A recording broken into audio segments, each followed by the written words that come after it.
Lecture de la compilation post-mortem des écrits de Ellen G. White intitulée Tempérance. Chapitre 45. Le rôle de l'éducation dans la tempérance. Ce que nous pouvons faire, que peut-on faire contre ce fléau? Exiger des lois qui interdisent la vente et l'usage des spiritueux. Encourager chaque effort entrepris pour revenir à la vertu et à la tempérance. Mais il faut plus encore pour écarter de notre pays la malédiction. Il faut que le désir qui pousse les hommes à s'empoisonner d'une telle façon soit extirpé. C'est ainsi que l'usage et la vente de ces boissons s'arrêteront. Ministère évangélique 379. L'éducation porte ses fruits. Des hommes et des femmes de situations différentes et de tous âges ont succombé aux souillures du monde, à l'usage des boissons. Adonnés à la luxure, ils sont tombés dans la tentation. Mais si ceux qui ont ainsi succombé excitent notre pitié et réclament notre aide, notre attention ne devrait-elle pas être également attirée sur ceux qui ne sont peut-être pas tombés aussi bas, mais qui en prennent le chemin? Témoignage pour l'Église, volume 2, 575. Si l'on consacrait la moitié des efforts déployés pour arrêter ce mal immense à montrer aux parents combien il est important qu'ils forment les habitudes et le caractère de leurs enfants, il en résulterait un bien 1000 fois plus grand que celui qu'on obtient en combattant comme à présent le mal lorsqu'il est fermement établi. Le penchant contre nature pour les boissons alcoolisées se développe à la maison et souvent à la table même de ceux qui soutiennent avec le plus d'ardeur les campagnes en faveur de la tempérance. Nous souhaitons que toutes les personnes qui se dépensent pour cet idéal aient du succès, mais nous les invitons à rechercher les causes profondes du mal contre lequel elles luttent. Nous leur conseillons de travailler avec plus de conscience et de logique. Ce que nous devons enseigner, il faut comprendre que l'harmonie des forces mentales et morales dépend en grande partie du bon fonctionnement de l'organisme. Tous les narcotiques et les stimulants qui affaiblissent et dégradent notre être tendent à abaisser le niveau de l'intelligence et de la moralité. Rayon de santé 189. Ceux qui militent en faveur de la tempérance devraient instruire les gens dans ce sens. Ils devraient leur apprendre que la santé, le caractère et même la vie se trouvent menacés par l'usage des narcotiques qui entraînent un fonctionnement spasmodique et artificiel des énergies épuisées. The Ministry of Healing 335. Ayez du courage et remportez la victoire. Tous doivent éduquer, cultiver et développer avec soin leur vie physique pour que la nature divine se révèle en eux dans toute sa beauté. Dieu désire que les hommes utilisent l'intelligence qu'il leur a confiée et qu'ils mettent chacune de leurs facultés à son service. Ils doivent laisser à la conscience le rôle de maître suprême qui lui est échu. Il faut qu'ils cultivent leurs facultés physiques et mentales, ainsi que leurs sentiments, pour leur permettre d'atteindre leur plus haut degré d'efficacité. Dieu peut-il accepter que certains des organes et des facultés dont il avait pourvu l'homme soient négligés, mal employés, ou ne jouissent ni de la vigueur ni de l'utilité qu'ils auraient pu avoir s'ils avaient été développés par l'exercice? Nous devons cultiver le don de la foi. Soyons courageux et bannissons toute pratique qui souille le temple de l'âme. Nous sommes totalement dépendants de Dieu.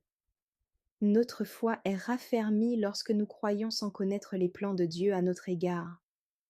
Elle signale les choses à venir et s'appuie sur la seule puissance qui peut nous rendre parfaits en lui. À moins qu'on ne me prenne pour refuge, qu'on ne fasse la paix avec moi, dit l'Éternel. Qu'on ne fasse la paix avec moi, manuscrit 130, 1899. Le sujet le plus important: Dieu nous a mis en garde contre les dangers et le péril que nous courons. Mais des milliers et même des millions d'hommes négligent ce message d'avertissement. Ils mangent une nourriture qui ruine leur santé.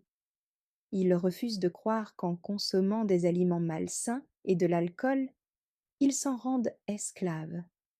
Ils violent les lois de la vie et de la santé jusqu'à ce que l'appétit les tienne dans ses chaînes. De tous les sujets présentés aux habitants des villes, aucun ne mérite plus d'attention que celui qui traite de la santé physique. La vraie tempérance exige que l'homme s'abstienne de toute boisson alcoolisée. Elle exige aussi une réforme dans les habitudes alimentaires, le vêtement et le sommeil. Ceux qui satisfont leur appétit n'aiment pas entendre dire que c'est à eux de choisir s'ils veulent ou non être malades. Ils doivent réagir et raisonner en remontant de la cause à l'effet. Ils doivent se rendre compte qu'ils sont à l'origine de la maladie parce qu'ils ignorent quelle est la façon adéquate de manger, de boire et de se vêtir. Manuscrit 155, 1899. Le secret d'un effort constant. Nous avons vu que les victoires remportées par les campagnes en faveur de la tempérance n'étaient pas acquises.